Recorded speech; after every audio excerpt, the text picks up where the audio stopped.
The apartment is quiet except for one sound, a mother pacing the hallway at 2 a.m., bouncing a baby who won't stop crying.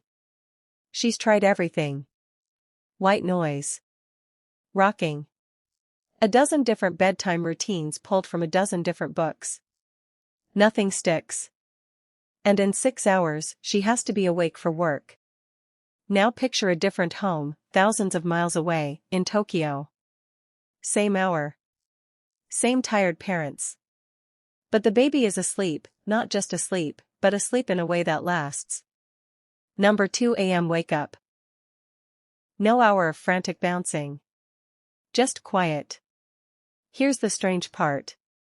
Japan consistently ranks among the countries where infants sleep the longest uninterrupted stretches, according to cross-cultural infant sleep research comparing sleep patterns across more than a dozen nations.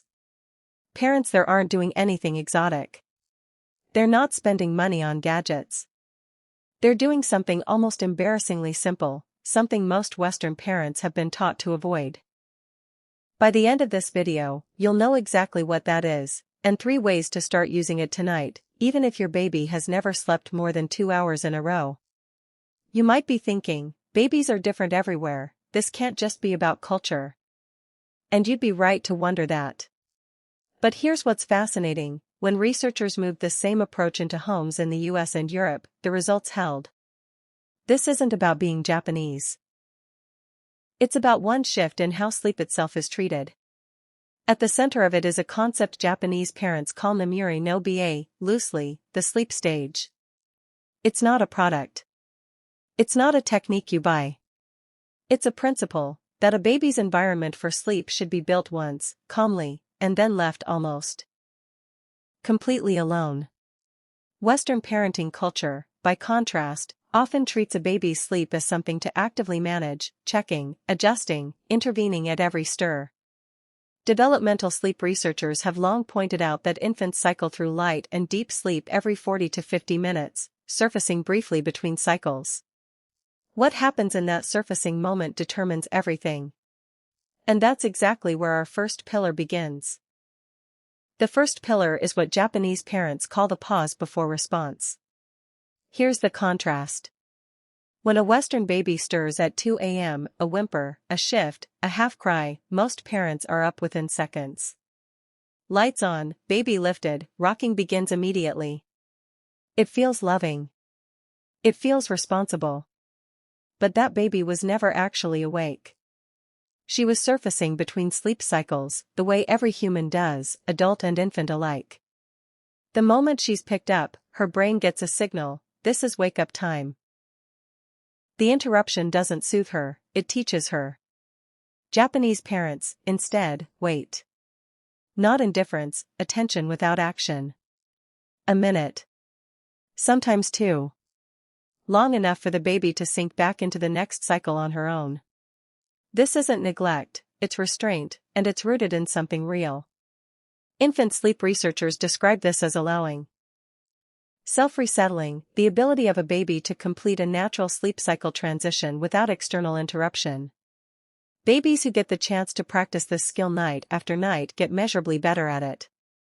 Babies who never get the chance often can't do it at 4 months, or 14 months, or 4 years.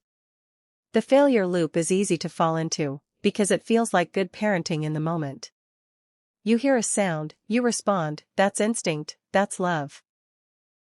But every immediate rescue is also a missed rep. The skill of falling back asleep unaided never gets practiced, because it's never allowed to happen.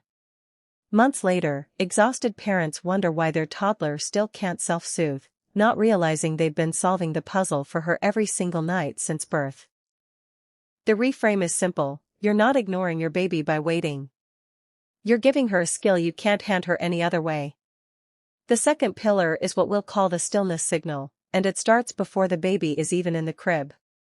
Most Western bedtime routines are full of motion right up until the last second, a final feed while scrolling a phone, a car ride to induce drowsiness, a bounce on an exercise ball.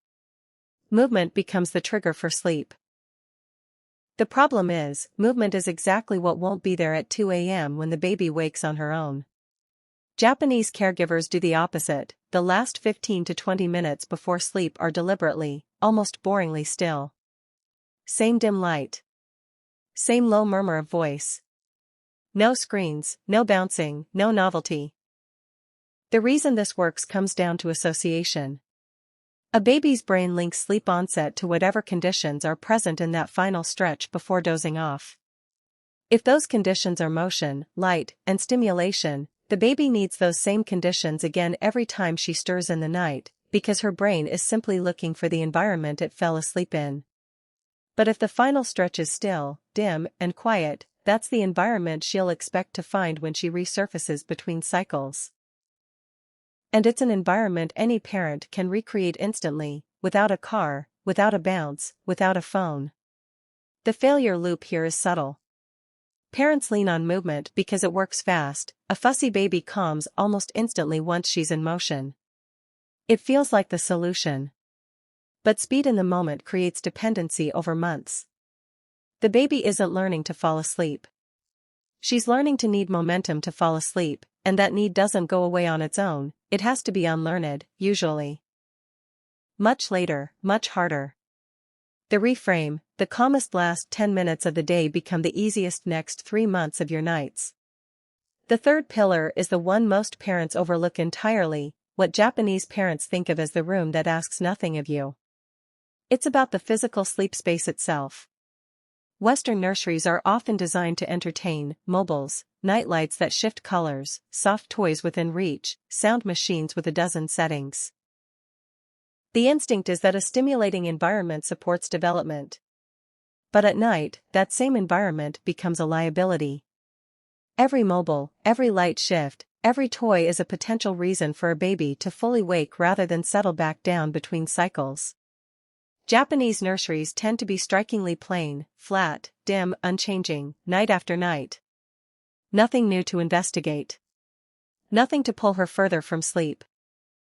The mechanism is straightforward: infant attention is built to notice change. A completely unchanging environment gives the surfacing brain nothing to latch onto, so it drifts back down instead of waking up. A dynamic one does the opposite: it invites the baby to stay and look. The failure loop: parents buy stimulating nursery decor because it seems enriching, forgetting that daytime and nighttime call for opposite environments. A room built to delight during play hours quietly sabotages sleep hours. The reframe: the most impressive nursery isn't the one your baby wants to explore. It's the one she doesn't even notice. So let's bring it together. 3 habits, 3 shifts, 1 calmer night. The pause before response: give her the chance to resettle before you step in. The stillness signal: let the last 10 minutes of the day be the quietest ones. The room that asks nothing of you: a nursery built for sleep, not for play. None of these belong to one culture. They're not secrets Japanese parents are keeping. They're just habits most of the world forgot to teach, because everything about modern parenting pulls us toward doing more, checking more, fixing faster. These 3 pillars ask for the opposite. Less motion. Less intervention. Less stimulation. And somehow, more sleep, for her, and for you. You don't need to change everything tonight.